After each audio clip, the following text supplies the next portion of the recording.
ADA Audio vous présente Vivre libéré de Eckhart Tolle. Nous allons explorer la dimension de la conscience qui se trouve au-delà du temps.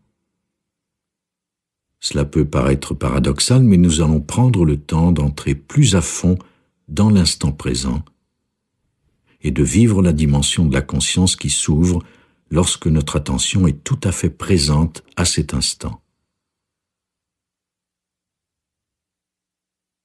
Il y a deux paliers d'enseignement, pour ainsi dire, car ce n'est pas vraiment de l'enseignement. Il y a les mots et il y a les écarts de silence entre les mots. Habituellement, les gens ne font pas attention aux écarts de silence entre les mots. Et dans notre civilisation, en fait, il n'y a plus beaucoup d'écarts de silence. Il se déroule sans doute dans votre mental un dialogue continu, à moins que vous n'ayez commencé à connaître en vous la dimension de la quiétude. Que se passe-t-il lorsque vous accordez votre attention à un écart entre les phrases ou entre les mots? L'écart du silence. Vous ressentez immédiatement de la quiétude, car ce n'est que par la quiétude que vous pouvez écouter le silence pour prendre conscience du silence des écarts. Alors, qu'est-ce que la quiétude? J'utilise parfois le mot « présence » pour désigner cet état de conscience en émergence collective sur cette planète.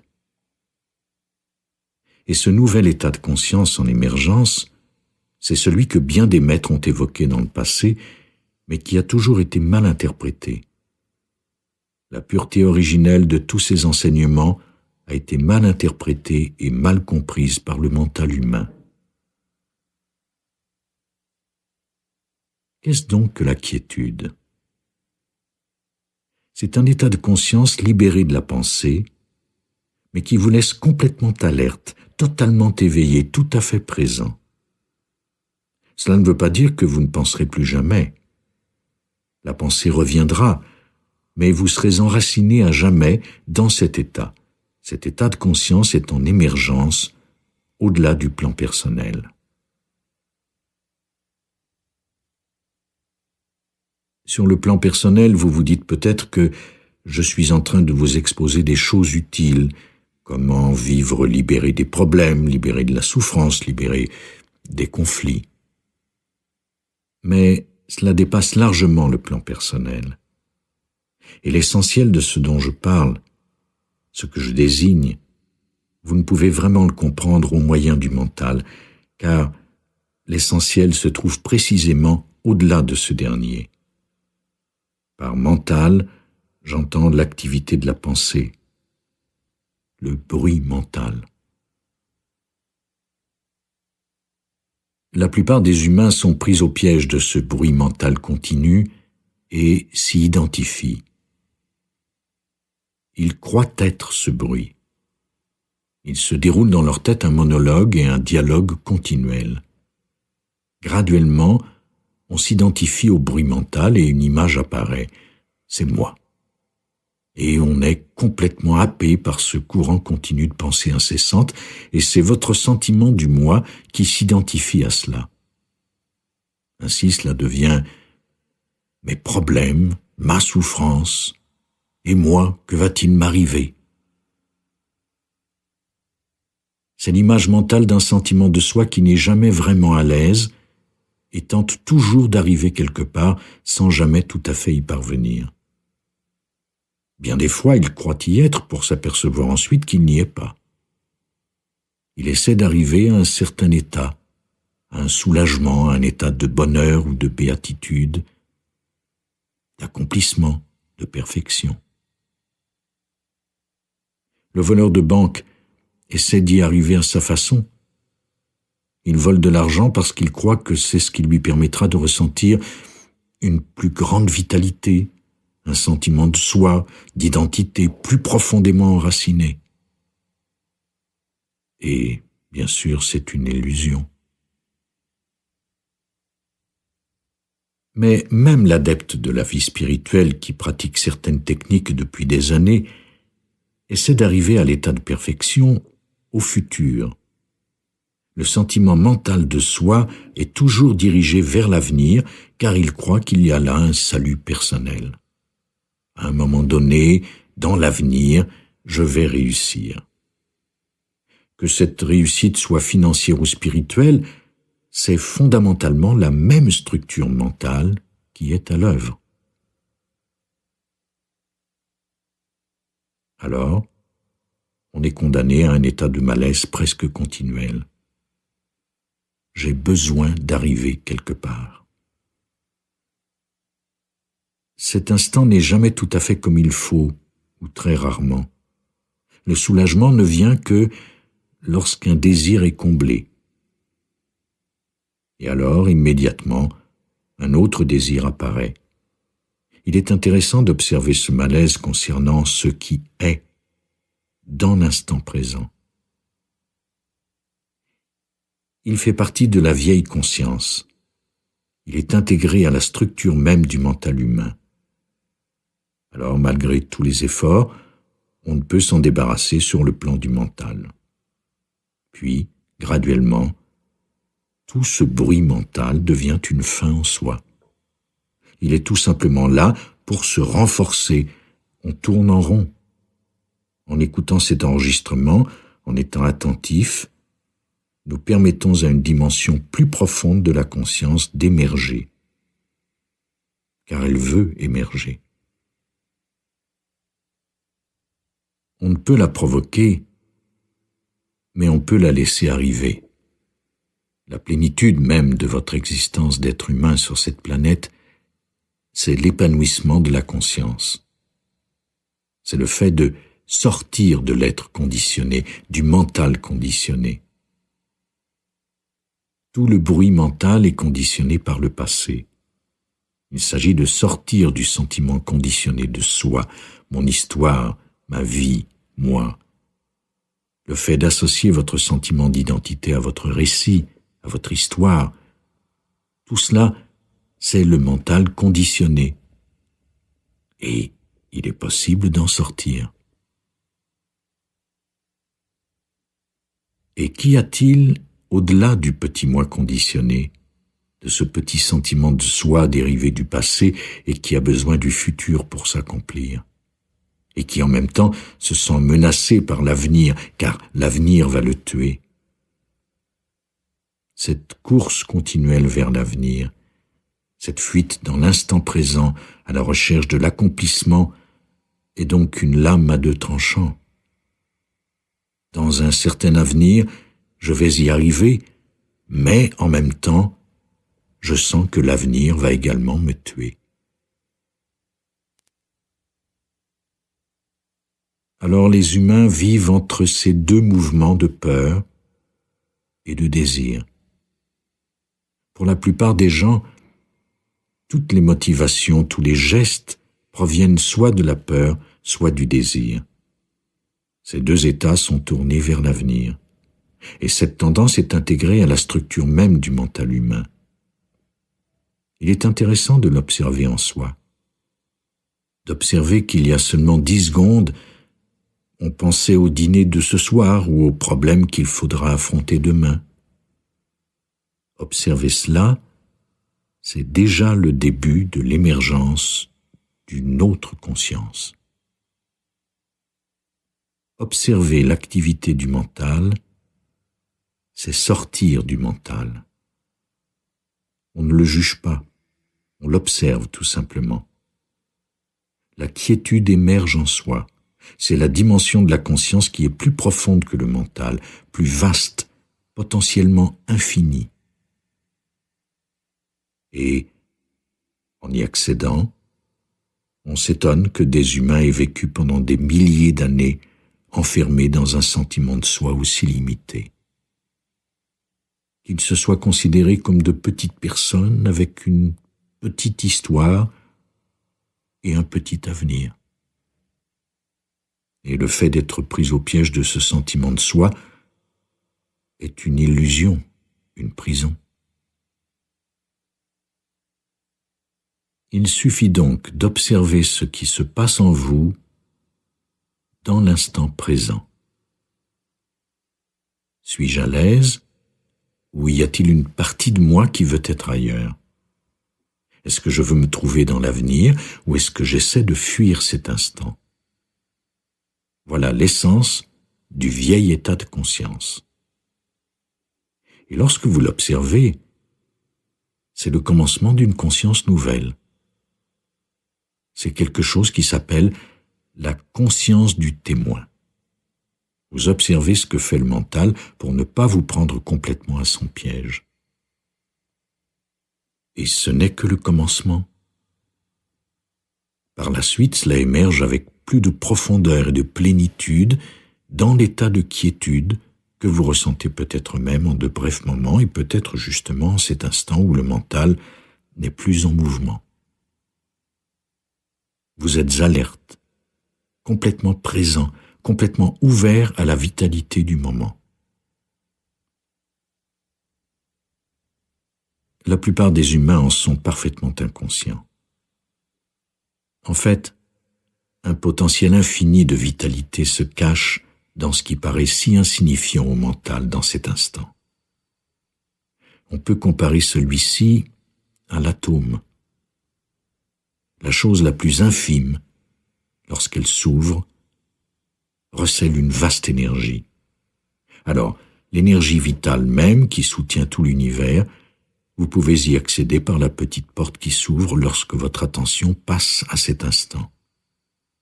Et toujours, vous devenez très alerte, très présent. C'est la quiétude, la vigilance, la présence.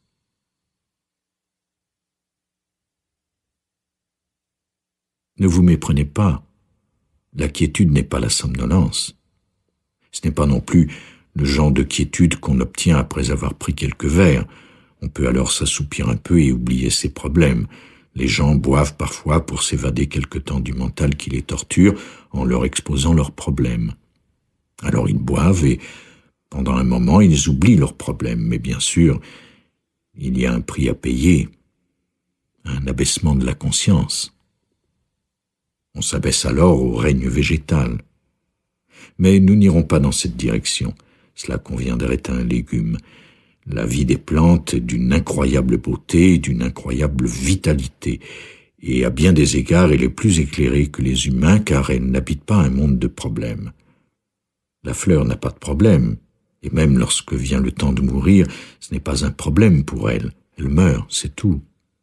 Et pourtant, il y a en elle une vitalité. Elle est aussi une magnifique expression de la conscience divine. Tout comme vous.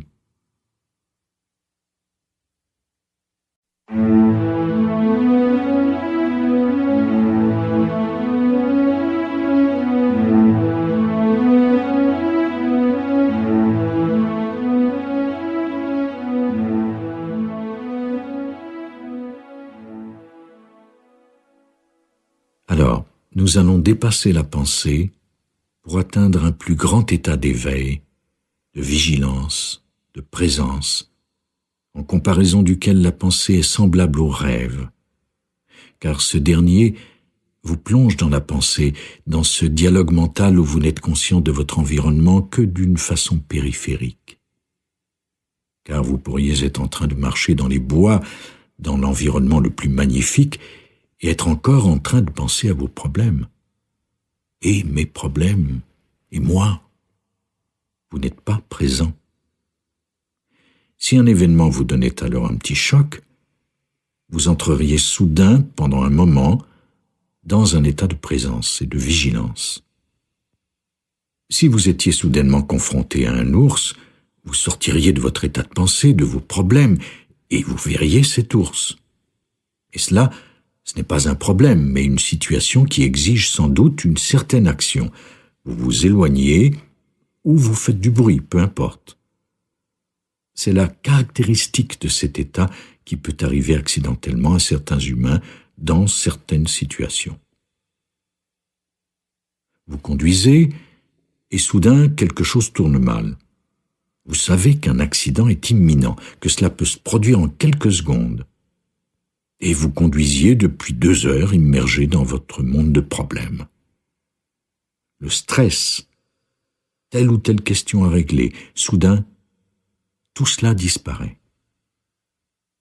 Voilà un exemple de l'émergence accidentelle de l'état de conscience dont je parle. Bien des gens ont raconté qu'ils savaient qu'un accident était inévitable. Ils se sont soudainement trouvés dans un état intérieur de calme et de sérénité extrême. Ils étaient totalement présents et alertes.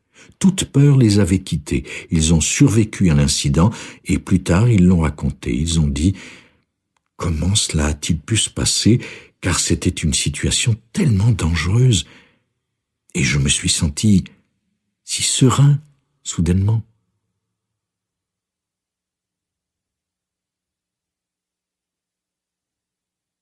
Alors, cet état de conscience peut parfois survenir de lui-même, habituellement d'une façon brève et accidentelle.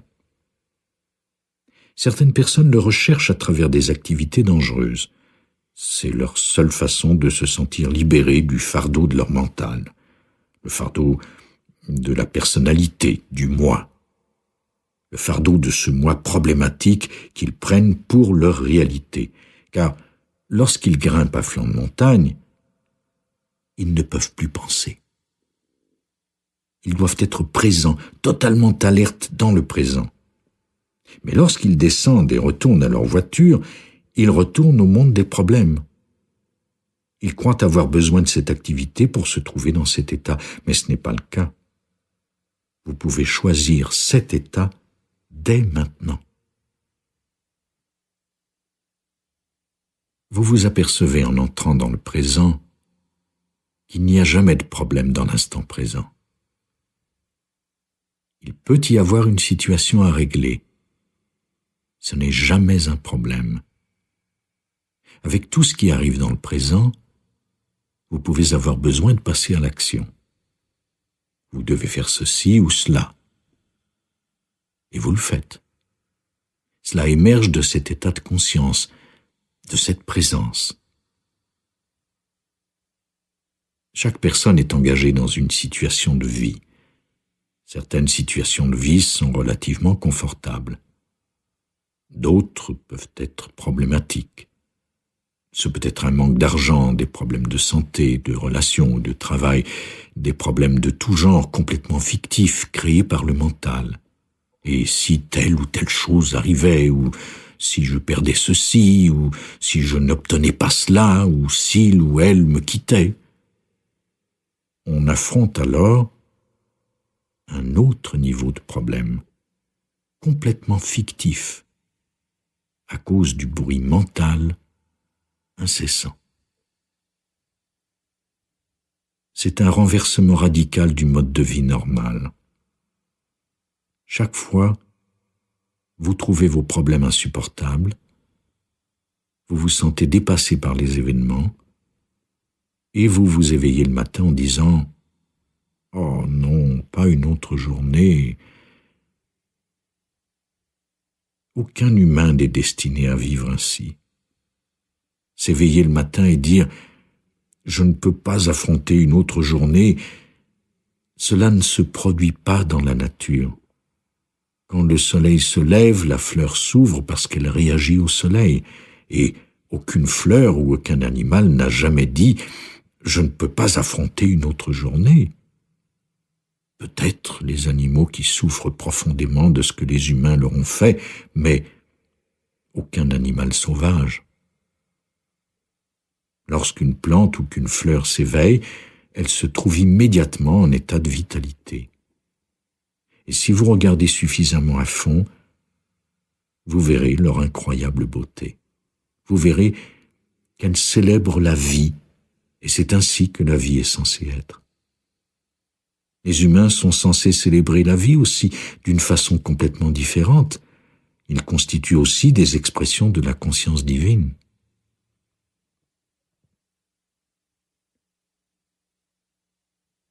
Alors, nous imposons aussi notre vision du monde à la nature. De nos jours, les humains disent « toute la nature mène une lutte de survie » parce que leur propre vie se déroule ainsi. C'est leur propre mental qu'ils décrivent. Si vous vous sentiez libéré de cet état d'esprit, vous verriez en réalité que la plupart du temps, la nature célèbre la vie. Et les moments de lutte sont très courts. Les animaux vivent la plupart du temps dans un état de bien-être. Lorsqu'ils ont faim, ils tuent peut-être, mais c'est un moment très bref par rapport à la plus grande partie de leur existence. Alors on porte ce fardeau de problème qui est le mental, qui s'alourdit à mesure que les gens vieillissent. Souvent, le fardeau augmente. Le passé devient de plus en plus lourd en soi, et graduellement, on ne sent plus la vie. On ne sent plus la vitalité qui se trouve dans la profondeur même de son être à cause du bruit mental. Il recouvre un sentiment incroyablement profond de vitalité qui est la vie même. Jésus dit « Je veux que vous ayez une vie plus abondante ». Il ne parle pas d'une abondance de biens de consommation. Il ne parle pas d'un plus grand nombre de centres commerciaux. Il ne parle pas des choses de la vie. Il parle de la vie même, la vitalité de la vie. Et le seul espace où l'on puisse entrer en contact avec la vie, c'est la quiétude qui se trouve sous le bruit mental, la présence, la quiétude vivante. Car la quiétude est aussi un sentiment de vitalité intense. C'est l'espace où vous vous sentez relié à quelque chose de beaucoup plus vaste que le petit moi.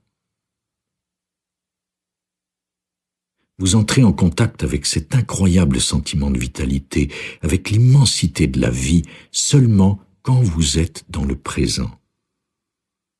Cela prend une place de plus en plus grande dans votre vie à mesure que vous y accédez.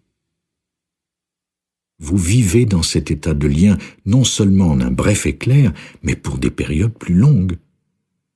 Je l'appelle parfois le lien avec l'être. C'est un espace où la vie est bonne.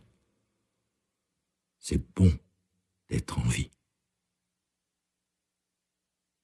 Les choses émergent de la vie même, de la quiétude bien vivante qui se trouve dans votre être. Il peut soudain en surgir des pensées, mais ce seront de nouvelles pensées créatrices et non des vieux disques que vous faites rejouer dans votre mental depuis 10 ou 20 ans. La présence engendre des observations, des prises de conscience, car c'est la source de toute créativité. Alors vous êtes en contact avec la vie même. Non pas la vie manifestée sous forme de pensées, de choses, de planètes, de galaxies, de brins d'herbe. La vie, avant qu'elle ne devienne quelque chose, sous son absence de forme originelle. La vie sans forme, qui est votre essence. Être relié à cela, c'est se libérer du monde, de l'attachement, de la cupidité, de l'accaparement et de l'indigence. Et vous avez l'incroyable sentiment de savoir, soudain, que vous êtes précieux, parce que vous êtes la vie. Peu importe que vous soyez une personne importante ou non sur le plan extérieur, c'est le monde qui vous dit que vous êtes important ou que vous n'avez pas réussi.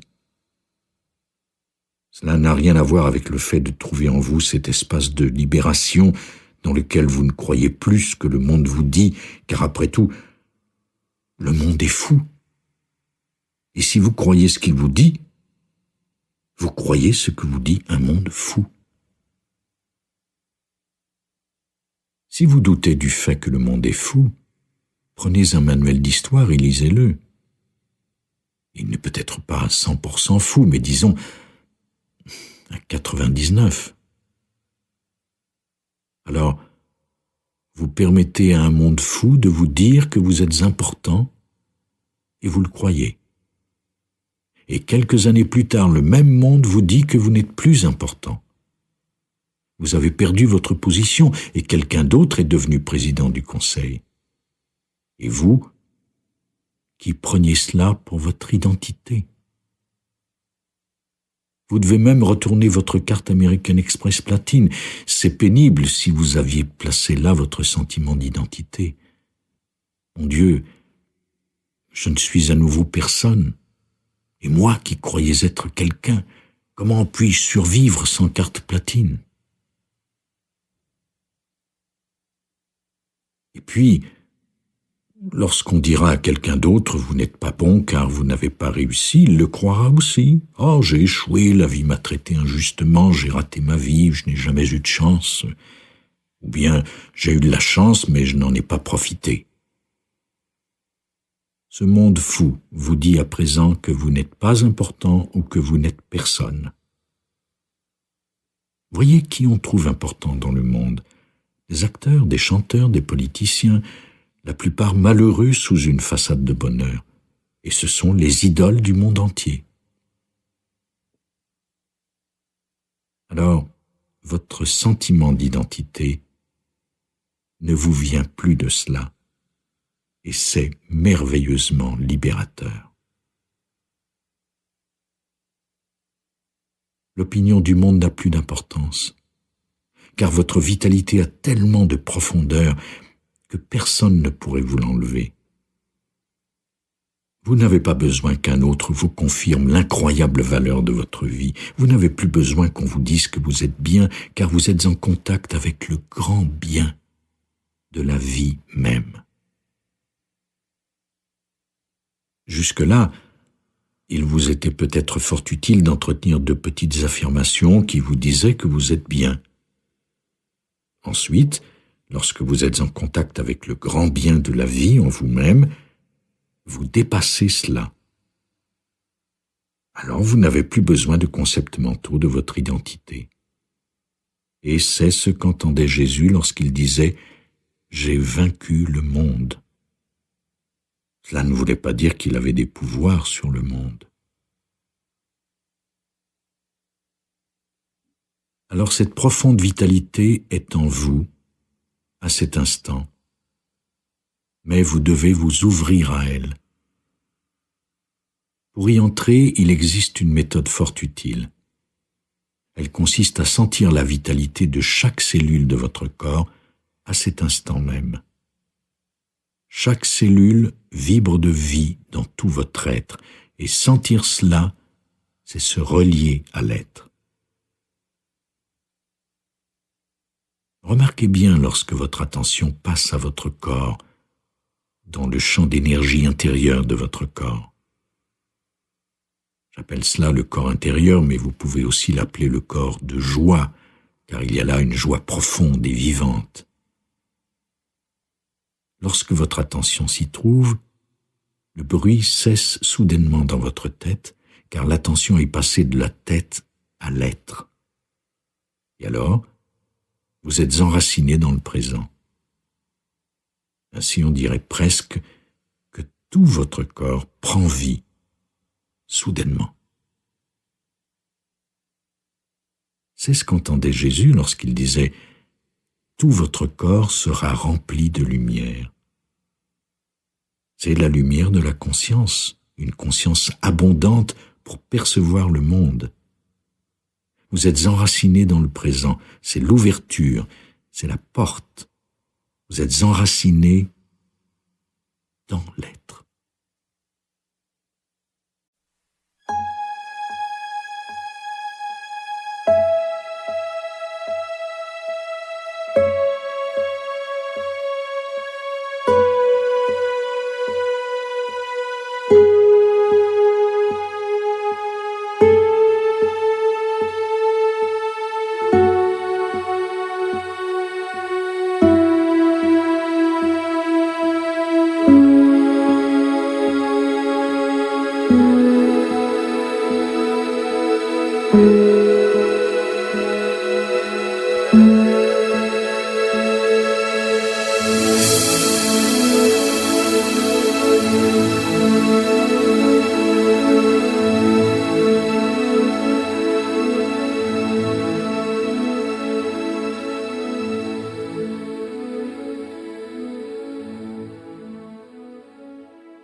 Tout est une expression de la conscience divine, sous une forme ou une autre.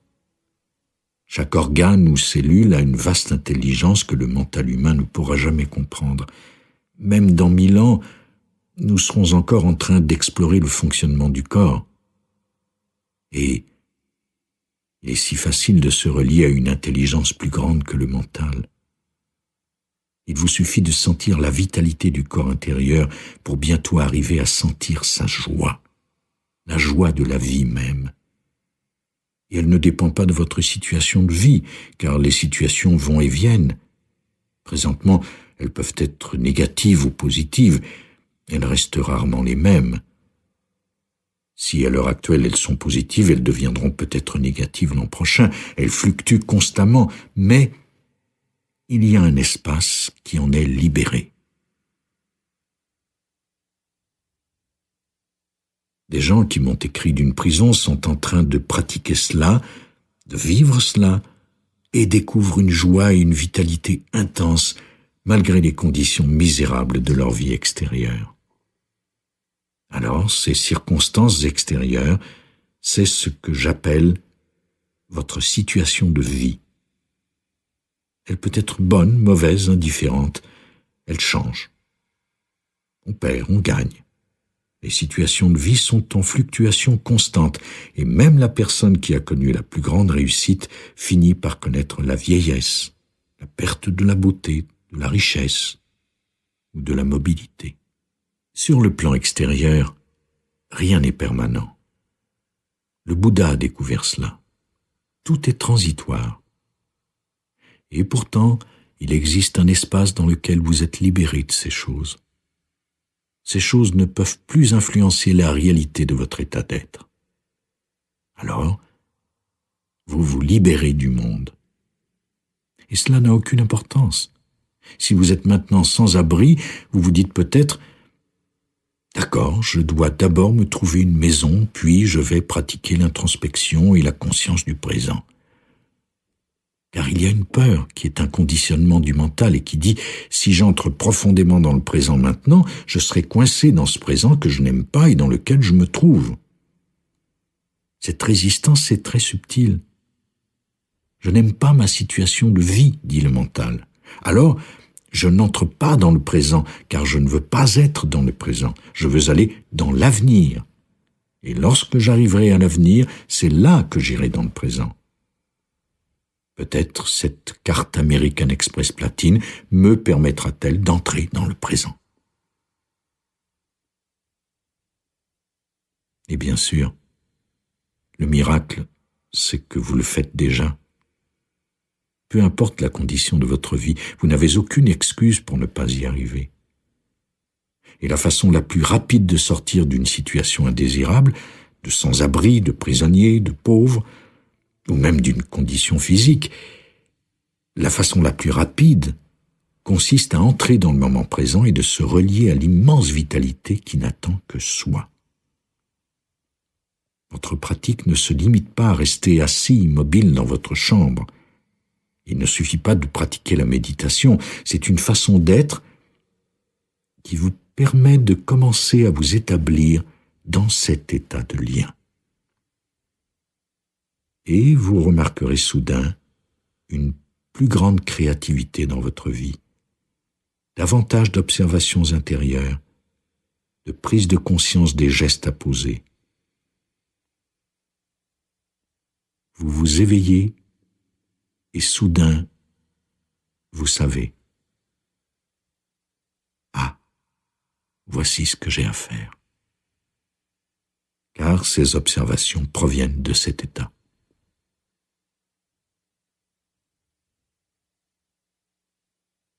Alors la vie même commence à jaillir à travers vous. Et elle le fait beaucoup mieux que vous ne pourriez jamais le faire. Par vous, j'entends le petit moi fictif dans la tête. Mais en définitive, vous êtes la vie. Et alors, très rapidement, les situations de vie s'améliorent car vous apportez à chaque instant ce profond sentiment de vitalité qui provient d'une présence. Et vous pouvez honorer pleinement cet instant. Cela veut dire immédiatement qu'un sentiment de profonde affection circule dans ce que vous faites, dans toutes vos interactions. Lorsque vous êtes tout à fait présent, vous accordez votre attention tout entière à la tâche du moment. Et même si vous avez un travail que le mental trouve ennuyeux et dont vous voulez sortir, la façon la plus rapide d'y arriver consiste à y apporter un état de conscience différent. Apportez attention même aux choses ennuyeuses que vous avez à faire. Alors, la résistance au présent disparaît soudainement. Et la résistance au présent est un aspect essentiel du mental conditionné. C'est une lutte constante contre cet instant. Maintenant, je ne veux pas être ici, j'ai besoin d'être ailleurs. Lorsque la résistance au présent disparaît, la vie peut circuler librement à travers vous. Alors, les problèmes disparaissent. Et bien sûr, on ne crée plus de problèmes. Des défis se présentent encore, mais on y réagit dans le présent. À partir de ce sentiment de présence et de vitalité, on voit ce qu'on peut faire à présent à propos de cette situation et on devient calme. Et l'action émerge de cet état. On ne traîne plus l'atroce pensée « Oh, moi et mes problèmes !» et on ne s'éveille plus jamais le matin en disant « Je ne peux plus supporter une autre journée ». C'est une condition affreuse dans laquelle se trouvent cependant bien des humains. Alors, vous vous éveillerez en ouvrant les yeux et le mental ne commencera pas immédiatement à vous énumérer vos problèmes et à vous écraser sous un fardeau qui vous fait dire « Oh, je n'en peux plus ». Vous vous éveillez et immédiatement vous vous reliez à la vitalité qui se trouve dans chaque cellule du corps et vous entretenez cet état. Lorsqu'on ressent cette vitalité, on se sent bien. Pourquoi donc ?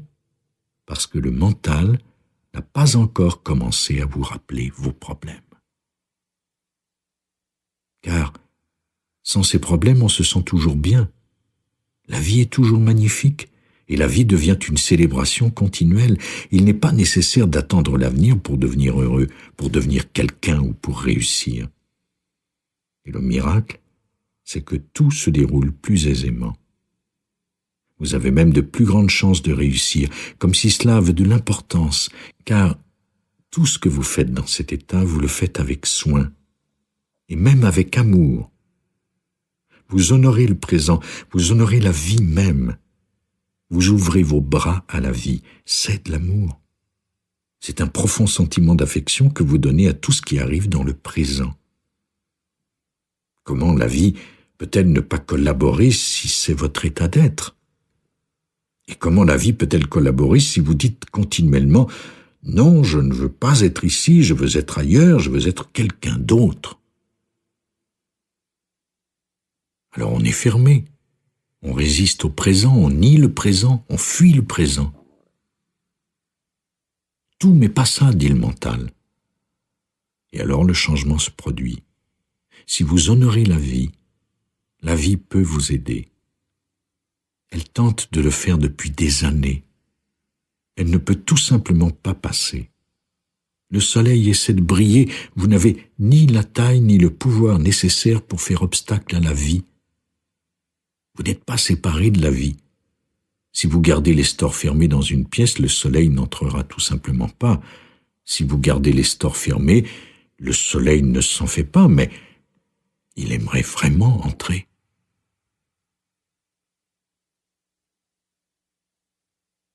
Voilà donc l'état de non-résistance au moment présent. Lorsque vous y entrez, il se produit la transformation la plus miraculeuse de la conscience. Lorsqu'on ne résiste pas à ce qui est, le bruit mental incessant ralentit, disparaît. D'immenses écarts surgissent dans le courant du mental, car ce dernier constitue une résistance continuelle. Alors vous ne vous ouvrez qu'à cet instant, C'est la pratique spirituelle ultime.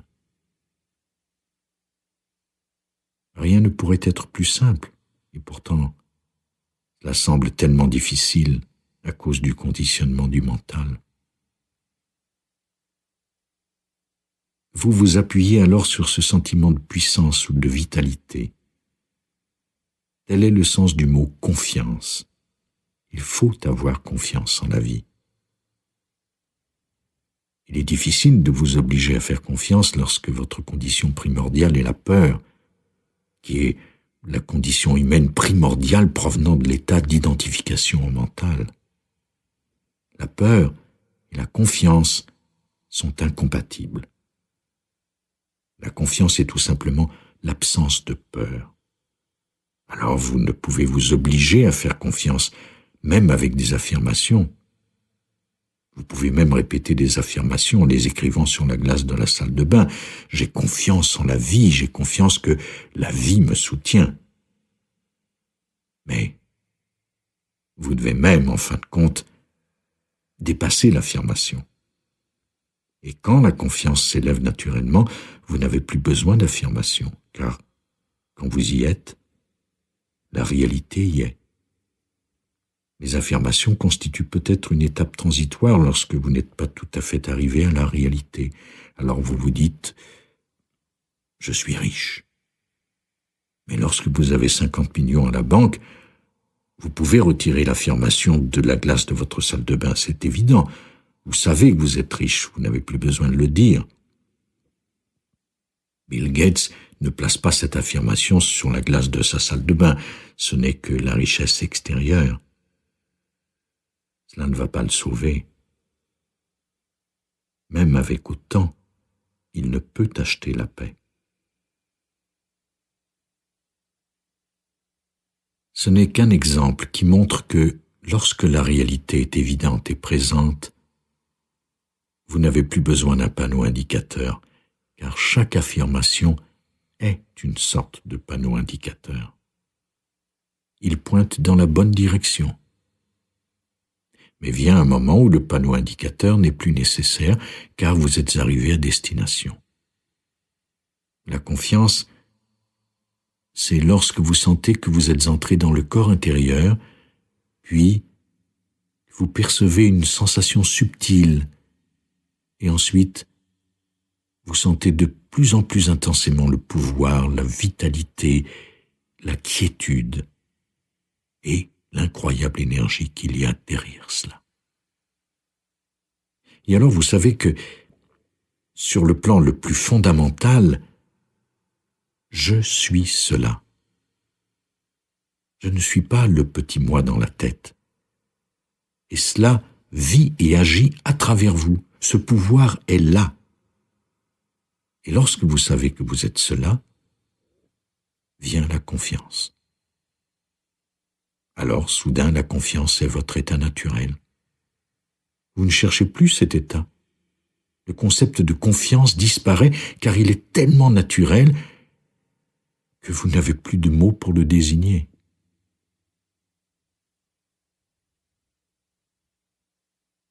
Bien des concepts disparaissent lorsqu'arrive la réalité que désigne le concept. Le concept mental même n'est plus nécessaire. L'amour surgit naturellement de cet état de présence. Et vous n'avez pas à garder de concept en tête et affirmer « je suis un être affectueux ». Ce n'est plus nécessaire. Je suis parfois surpris que l'on me dise certaines choses. Parce que je suis présent, on dit « Oh, vous êtes tellement patient ». Alors, je suis patient? Je ne savais pas. Pour moi, ce n'est pas de la patience. Il ne m'était jamais venu à l'esprit que j'étais patient. Je n'en ai pas la moindre idée, car la patience veut dire qu'on s'efforce d'être là. Elle comporte une sorte d'effort. Mais dans la patience véritable, on ne sait même pas qu'on est patient. On est tout simplement présent. La patience veut dire qu'on est à moitié présent et à moitié absent. On pratique la patience. D'accord, je serai patient pendant encore une demi-heure, mais ensuite, j'en aurai assez. Alors il est merveilleux que tous ces concepts ne soient plus nécessaires. Ils peuvent l'être à un certain stade, celui de l'affirmation sur la glace de la salle de bain. Mais vient aussi un moment où l'on dépasse cela.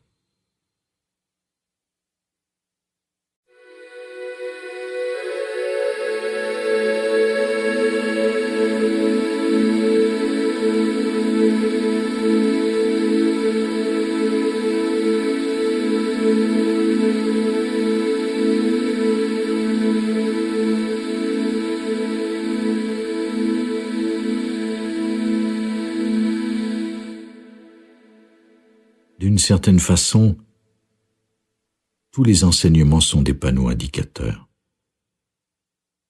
La voie spirituelle peut comporter des pièges. Vous vous identifiez à une forme particulière dans laquelle se présente un enseignement et vous dites « D'accord, je suis bouddhiste » et l'autre dit « Eh bien, je suis soufi ». Et l'autre encore dit « Eh bien, je suis bouddhiste zen et vous êtes de tendance Theravada. En réalité, le zen est supérieur. » Ces identifications peuvent constituer des obstacles. L'ego peut s'insinuer à tout moment sur la voie spirituelle. L'ego veut dire qu'une nouvelle image de qui vous êtes s'est reformée dans votre mental. C'est un phénomène très subtil qu'on peut observer en soi qui s'appelle la comparaison. L'ego aime à se comparer. La comparaison est un stratagème de l'ego. Alors l'ego se compare subtilement à d'autres, et chaque fois, l'ego a un sentiment d'infériorité ou de supériorité. Il se manifeste contre d'autres. Je ne suis peut-être pas aussi bien que cette personne, ou aussi savant, ou aussi spirituel que tel autre. Voilà l'ego. Ou lorsqu'on se dit « je suis plus spirituel que cette personne, je pratique depuis plus longtemps », ou « ma tradition est meilleure que celle de cette personne », alors c'est l'ego supérieur qui intervient. L'ego s'adonne à ce jeu même pour avoir une image de vous-même en tant qu'être spirituel. Le fait d'essayer de vivre selon une image mentale, d'essayer d'être spirituel, de se considérer comme un être spirituel, est un autre piège de l'ego. Alors on devient plus inconscient à certains égards. Et malgré votre pratique de la méditation, si vous avez de vous-même l'image d'un être spirituel, vous devez nier beaucoup de choses qui surviennent en vous. Si vous les regardiez ouvertement, elles vous diraient « Oh non, tu n'es pas si spirituel ». Vous devez les repousser. S'il survient de la colère, par exemple, et si cela ne convient plus à votre image de vous-même, vous la repoussez. Et alors, elle continue d'accumuler de l'énergie comme dans une bouilloire. C'est une bouilloire sur laquelle vous avez mis le couvercle et la vapeur s'accumule et alors soudain, vous éclatez. Vous êtes déprimé. Dans le christianisme, on a souvent tenté de vivre selon l'image qu'on se fait d'un bon chrétien. On fait beaucoup d'efforts, et dans ce cas, tout ce qui ne convient pas à cette image doit être repoussé. Mais on ne peut pas le repousser à jamais. À un certain point, l'inconscience émerge à nouveau et vous noie dans la rage, l'anxiété, la dépression, les sautes d'humeur. Une humeur sombre surgit soudain. Ainsi, la présence consiste à vivre libéré d'images de soi, car elles viennent du mental. Elles proviennent d'un conditionnement. Vivez libéré d'une image qui vous dit qui vous êtes, car vous n'en avez pas besoin. C'est pourquoi j'ai dit « Apprenez par l'observation des animaux. Ces derniers n'ont pas d'image de soi, ils sont naturels, spontanés. La vie se déroule à travers eux. Bien sûr, ils ont leurs limites dans cette forme particulière, et pourtant ils sont plus profondément reliés à la source que les humains dans leur état normal. C'est pourquoi il est si utile d'observer un animal. Il ne vit pas selon son image de soi. Il est lui-même. C'est son état naturel. Et c'est à cela que nous retournons. En Inde, on utilise parfois cette expression « l'état naturel que les humains ont perdu il y a longtemps ». Il est merveilleux d'y retourner. Alors, observez tout simplement lorsqu'une nouvelle image de soi se forme ou qu'une vieille image de soi revient. Prenez conscience des comparaisons, de la comparaison en tant que stratagème de l'ego. Subtilement, on se trouve mieux ou pas aussi bien qu'un autre. Voilà l'ego. Mieux ou pas aussi bien. Être sur la défensive est un autre indice que vous vivez selon l'image que vous avez de vous-même. Vous êtes sur la défensive lorsque quelqu'un met en question vos croyances ou ce que vous avez affirmé, doute de telle ou telle chose que vous associez à l'image que vous avez de vous-même. Vous êtes toujours en train de défendre une image. Votre nature véritable n'a pas besoin d'être défendue. Votre nature véritable est si forte qu'elle ne peut subir d'attaque. Elle dépasse tout ce qui pourrait être jugé ou attaqué. Lorsque vous observez, vous n'êtes plus pris au piège de ce mouvement inconscient. L'inconditionné surgit lorsque vous observez qu'une image a surgi dans votre mental et que vous vous y êtes identifié. Vous en prenez soudainement conscience. Vous observez que vous êtes sur la défensive à propos d'une position que vous avez prise. Vous vous êtes identifié à une position qui veut dire qu'une image de vous s'est formée dans votre mental et qu'il faut la défendre. Chaque fois que vous êtes sur la défensive, sachez que vous vous êtes identifié à une illusion. Mais cette conscience est extérieure à l'illusion. Dès que vous prenez conscience de votre identification à une illusion, cette conscience n'est pas l'illusion. Vous avez reconnu l'illusion et dans cette conscience, vous en êtes libéré. Alors, plus vous découvrirez d'illusions semblables en vous, mieux ce sera, car chaque fois vous découvrez un vieux schéma mental, une image de vous-même, une réaction défensive de la cupidité, de l'attachement. Dès que vous devenez conscient des schémas, la conscience ou la connaissance n'en fait pas partie. Plus vous découvrez ce qui est inconscient en vous, mieux c'est. Cela ne veut pas dire que vous avez échoué. Cela agit par la découverte, la reconnaissance. Reconnaître qu'une illusion est une illusion n'est pas une illusion. Vous l'avez reconnue. La reconnaissance ne fait pas partie du mental conditionné. La reconnaissance, c'est l'inconditionné. Elle voit, elle se contente de voir. C'est merveilleux. Vous pouvez accueillir tout ce qui monte en vous. Vous n'avez pas à nier quoi que ce soit. Vous n'avez pas à nier ce que vous devriez nier si vous viviez selon une image de vous-même, car tout ce qui ne conviendrait pas à cette image serait nié. Vous accueillez tout ce qui monte, les schémas émotionnels, les schémas mentaux, et ensuite vous les reconnaissez à mesure qu'ils surviennent. Le fait d'accueillir implique une conscience, et celle-ci ne fait pas partie du mental conditionné. Quand je dis « laisser monter », cela implique une présence qui observe le schéma à mesure qu'il se déroule, soit dans votre tête ou à l'extérieur en tant que schéma de comportement lorsque vous parlez à quelqu'un. Contentez-vous d'observer. Plus vous voyez, plus la conscience grandit. Plus vous découvrez des schémas inconscients en vous-même, plus la conscience grandit. Alors, il ne vous vient plus à l'esprit de dire « Oh, je ne devrais pas me sentir ainsi, je ne devrais pas avoir cette pensée, je ne devrais pas… » cela n'arrive plus.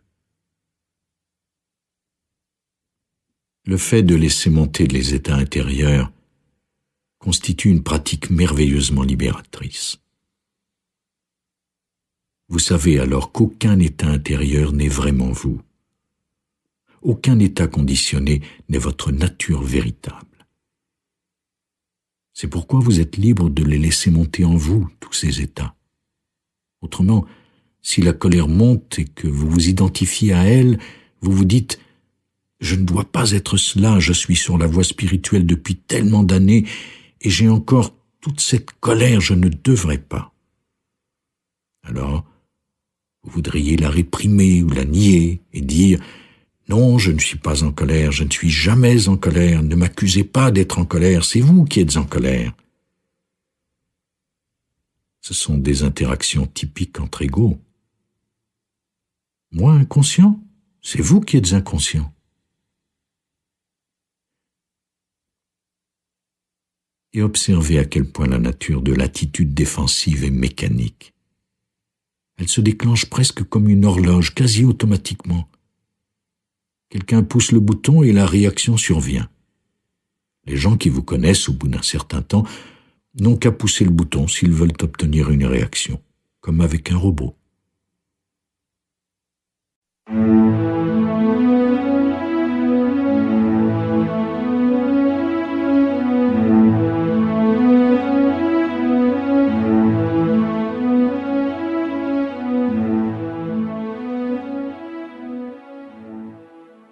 Il y a quelques mois, je marchais près d'un étang dans un parc.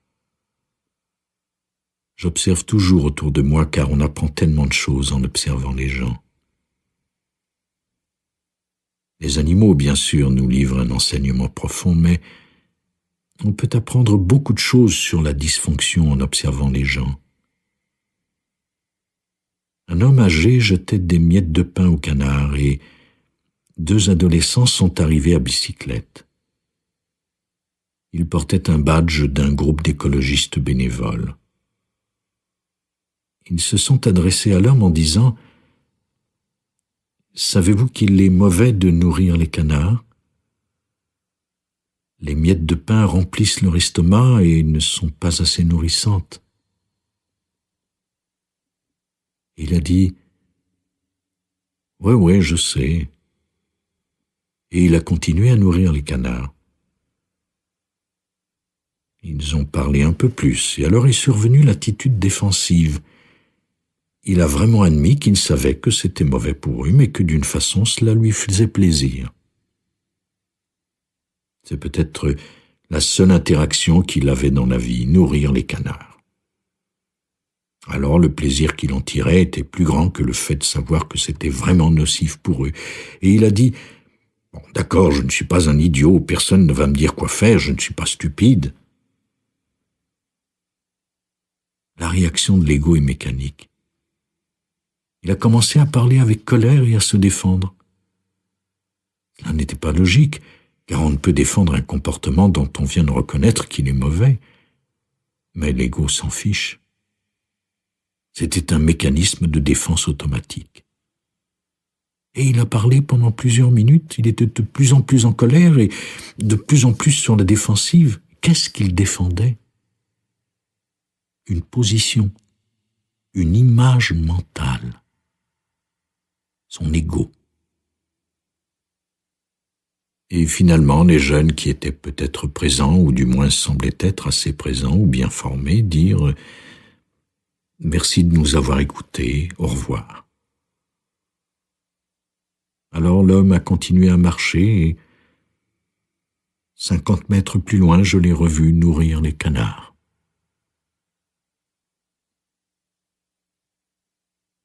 Voyons maintenant ce qui serait arrivé s'il avait été vraiment présent à ce moment. Rejouons le même scénario. Il nourrit les canards et les jeunes arrivent et disent « Savez-vous que c'est nocif ?» La première affirmation était peut-être vraie. « Oui, je sais. » Et ensuite, il aurait dit « Oui, je sais, vous avez absolument raison, mais Cela me fait tellement plaisir, je n'y peux rien, j'ai seulement envie de nourrir les canards. Mais vous avez raison, je vais m'arrêter. Ou bien, je vais leur donner le reste de ce que j'ai, mais je sais que vous avez absolument raison. J'aime tellement les canards et ça me fait tellement plaisir de les nourrir. Alors ainsi, son pouvoir véritable s'élèverait là où l'ego aurait dit « Tu es en train d'être anéanti, c'est de la faiblesse, défends-toi ». Son pouvoir véritable aurait surgi s'il avait honnêtement exprimé cela sans avoir besoin de défendre une image. Aux yeux de l'ego, cela ressemble à de la vulnérabilité, mais cela n'en est pas. Voilà la force véritable. Toute la qualité de l'interaction aurait changé. Il aurait pu y avoir une communication véritable entre des humains, les jeunes et le vieil homme. Il aurait même pu y avoir de l'amour. Il aurait pu y avoir une merveilleuse rencontre, mais l'ego ne l'a pas permis. Il avait besoin de se défendre.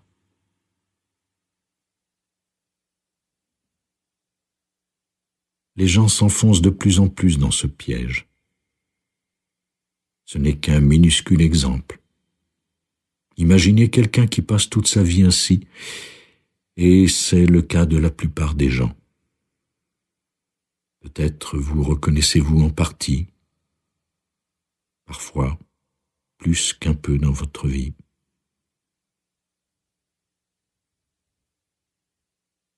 Lorsque la présence surgit et que vous observez l'attitude défensive, vous vous dites « Mon Dieu, c'est ça ». Et alors, parfois, par la simple observation, vous dépassez cela, car c'est le pouvoir qui réside là où vous ne vous défendez plus. Il se produit alors un changement soudain. Et toujours le mental vous dira « Attention, défends-toi, protège-toi ». Donc, vous apprenez en observant d'autres humains et en vous observant vous-même, bien entendu.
ADA Audio vous a présenté Vivre libéré de Eckhart Tolle. À la narration Vincent Davy. Adaptation audio Cécile Roland. Réalisation, musique et enregistrement Louis Lachance.